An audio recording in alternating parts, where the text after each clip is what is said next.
Bonjour à tous, on va parler du mystère des mystères de l'univers, des galaxies, avec notre invité Vincent Minier. Bonjour. Bonsoir. Vous êtes astrophysicien. Je ne sais pas si vous connaissez Claude Fournier, mais il s'intéresse un peu au même domaine que vous. Il est retraité à la Meilleure de Bretagne. C'est un ancien mécanicien de la Poste. Alors lui, il n'a aucune éducation scientifique, en tout cas, il l'avoue. Il se dit même un peu dyslexique, mais il a une approche scientifique, une démarche scientifique tout à fait intéressante et tout à fait judicieuse. Il crée des maquettes dans son garage. Vous allez voir ce que ça donne. Il a fait une découverte assez impressionnante sur les oiseaux migrateurs. Les hirondelles se retrouvent en Europe du Nord au printemps. Ma synthèse, l'hirondelle ne migre pas, c'est nous qui migrons. Du solstice d'hiver au solstice d'été, on se fait 5200 km. On est sur Terre, on se dit qu'on ne bouge pas, et en fin de compte, on bouge. C'est le mobile, immobile. Pour comprendre le mobile, immobile, observez le système solaire héliolinéaire. Voilà, les 4 saisons. Hiver, printemps, été,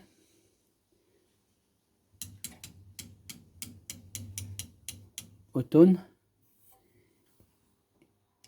et re-hiver. Voilà, nous sommes en hiver. Alors, en hiver, vous avez l'hirondelle qui est sur l'Afrique.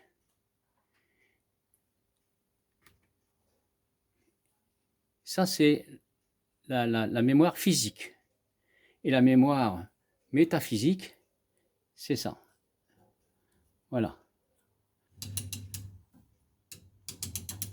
voyez, au printemps, au mois de mai, voilà. Observez la mémoire de la création.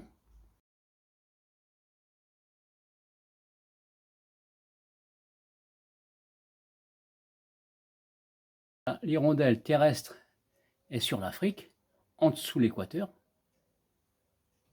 et l'hirondelle céleste en Europe du Nord, sur la France notamment.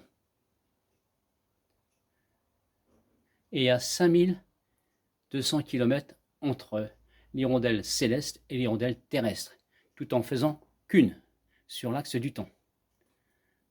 Donc il y a là le temps céleste et le temps terrestre. Oui, et Claude Fournier a en partie raison, puisque les hirondelles au moins suivent l'axe du Soleil. Hein. C'est une démarche assez classique de ce qu'on appelle les amateurs, en fait, les amateurs de science, et c'est un certain nombre de choses. Donc oui, c'est le rôle de l'amateur, et moi je suis pas spécialiste de cette thématique, mais... Et voilà, donc le système solaire hélio-linéaire. Il n'enlèvera rien au système solaire héliocentrique de Nicolas Copernic, parce que c'est le même, sauf que le référentiel change. Il devient un paradigme. On peut faire la même vision sur le système solaire héliocentrique, mais là, le système héliolinéaire développe des découvertes. Et ces découvertes, on en parlera par la suite. Alors, observez bien le parcours du papillon monarque.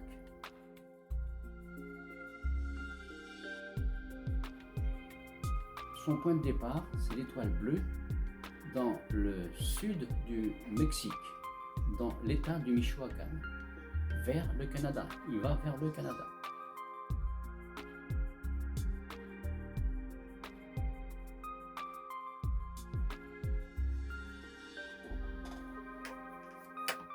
Alors, vous observerez que le papillon se place devant la planète. Vous savez, j'ai donc imaginé des ondes, comme on a imaginé des longitudes et des latitudes, on a matérialisé sur la planète. Et là, bien, pour le Soleil, c'est pareil, il faut imaginer des ondes qui vont créer de l'ombre sur la Terre. Et ça permet de voir l'évolution de la vie sur Terre. Donc, le papillon, vous regarderez les ondes sur Terre. Les ondes, c'est, bon, il y a le zénith, il y a l'onde B, il y a l'onde C, D, E, F. Le papillon monarque est sur l'onde D, ici, celle-ci là. Et c'est son ombre qui est derrière, et le papillon est donc en mémoire sur cette onde-là. Regardez le papillon. Il bat ses ailes. Et dessous, l'Amérique glisse. Il n'a jamais bougé. Mais sa vie est sur place par rapport au globe. C'est une onde de création, pas autre chose. Il n'y a pas de volonté de l'animal à aller vers. Il subit donc les mouvements célestes. C'est tout comme l'hirondelle, les gnous, enfin, tout ce qui bouge sur Terre, qu'on se pose des questions, pourquoi migrent-ils? Ils ne migrent pas, ils sont simplement tributaires des mouvements célestes. Là, je leur fais faire demi-tour. Voilà. Et il va aller au Canada. Mexique, Canada. Voilà, c'est bon. Voilà, c'est une vision d'esprit qu'il y a sur pour remettre, je pense, les choses justes. Parce que les scientifiques, ils ont le droit de se tromper, c'est sûr. Ce sont des humains, mais il faut être modeste. Alors, ce papillon,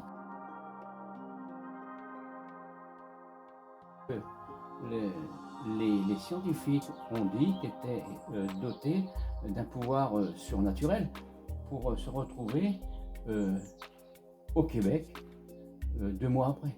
Eh bien, avec le système solaire hélio-linéaire, ça fait la preuve qu'il y a une erreur d'observation. Donc, avec ce paradigme au référentiel différent, ça fait découvrir pas mal de choses, et notamment le papillon monarque.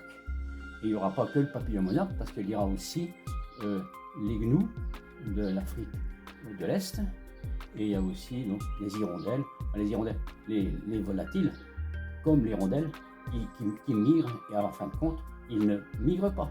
Cette vision qui nous dépasse, et pourtant c'est réel, c'est réel.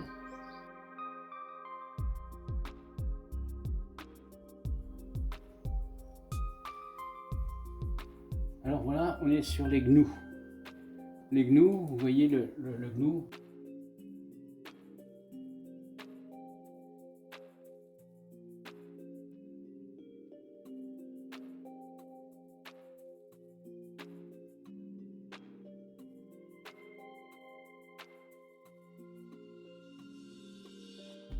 Il est sur son pendule. Et ici, c'est le planisphère mobile. Donc, sur ce planisphère mobile, le pendule, ici, a une pointe rouge et une flèche blanche. Alors, la pointe rouge, c'est pour le temps de décembre à juin, et la pointe blanche de juin, juillet, août, septembre, octobre, novembre, décembre. Donc 6 mois, 6 mois. Voilà, ça c'est le côté technique d'observation. Ensuite, on va aller, à chaque fois qu'on fait donc on part, les gnous partent au mois de décembre. Mois de décembre, vous voyez ici, sur le petit diaporama qui est présenté sur l'écran, que vous allez voir, il y a le 12e mois, il est ici. Il démarre ici.